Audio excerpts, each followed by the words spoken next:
So, thank you all for being here today. We have several members of Congress here, and we're here today at one of America's preeminent academic institutions on a very important day and a very important time. Throughout history, Columbia students have contributed to the great storybook of America's life and thought. Visionary American leaders like Alexander Hamilton and John Jay and the Jewish leader Gershom Shashis knew the self-evident truth that was at the heart of this country and once at the heart of this university, and that is that we are endowed by our Creator with certain inalienable rights. They should not be infringed. The founders and the great leaders who had come through this institution in the past believed in religious liberty. They believed in democracy. They believed in morality and virtue and the dignity of every human person. They believed in the free exchange of ideas, and they detested mob rule. We are standing here right now on the steps of the Low Library. In this very building right behind us, Columbia University once awarded Winston Churchill an honorary degree, and it was Churchill who said, "It is manifestly right that Jews should have a national home where they may be reunited." We believe in that principle. And today I'm here to proclaim to all those who gnash their teeth and demand to wipe the state of Israel off the map and attack our innocent Jewish students this simple truth: neither Israel nor these Jewish students on this campus will ever stand alone. Today, Hamas issued an endorsement statement of the protesters on this campus. They called them the future leaders of America. It is detestable. All of this has to be said because the cherished traditions of this university are being overtaken right now by radical and extreme ideologies. They place a target on the backs of Jewish students in the United States and here on this campus. A growing number of students have chanted in support of terrorists. They have chased down Jewish students. They have mocked them and reviled them. They have shouted racial epithets. They have screamed at those who bear the Star of David. Enjoy your free speech. They've told Jewish students who wear the Star of David to leave the country. And shamefully, some professors and faculty have joined the mobs.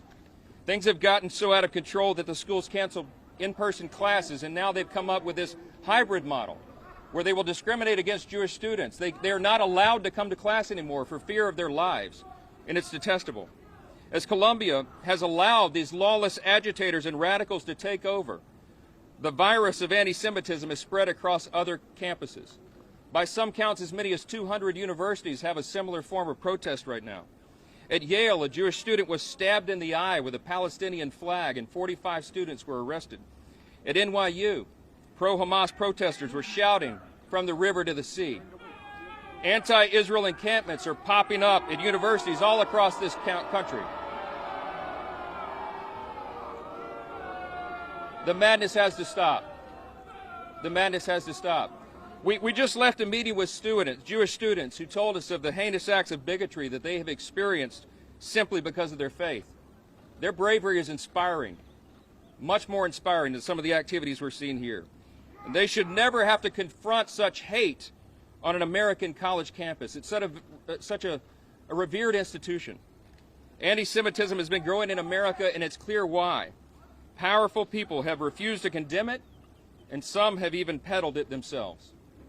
From university professors to public officials, people in positions of authority have denied the horrific facts of September 11, 2001, the attacks on the United States that happened right here in New York City, and they've attempted to excuse or to ignore the barbaric attack of Hamas in Israel on October 7, 2023, where Israeli women and children were savagely raped and murdered, and infants were cooked in ovens.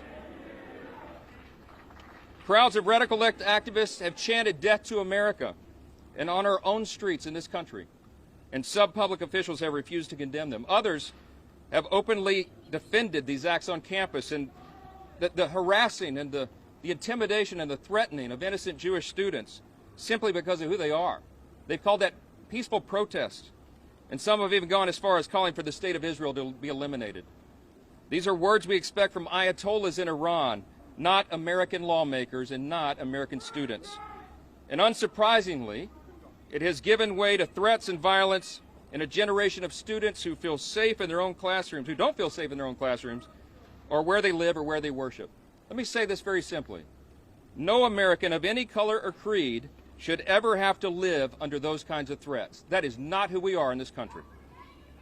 Sadly, Columbia's administrators have chosen to let the threats, the fear, and the intimidation of the mob rule, to overtake American principles like free speech and the free exchange of ideas and the free exercise of religion. They have co-opted First Amendment arguments to protect genocide and to elevate the voices of anti-Semitism. They have proven themselves to be incapable of achieving their basic responsibility, which is keeping students safe. We just can't allow this kind of hatred and anti-Semitism to flourish on our campuses, and it must be stopped in its tracks. Those who are perpetrating this violence should be arrested. And I'm here today joining my colleagues and calling on President Shafiq to resign if she cannot immediately bring order to this chaos. As Speaker of the House, I am committing today that the Congress will not be silent as Jewish students are expected to run for their lives and stay home from their classes hiding in fear.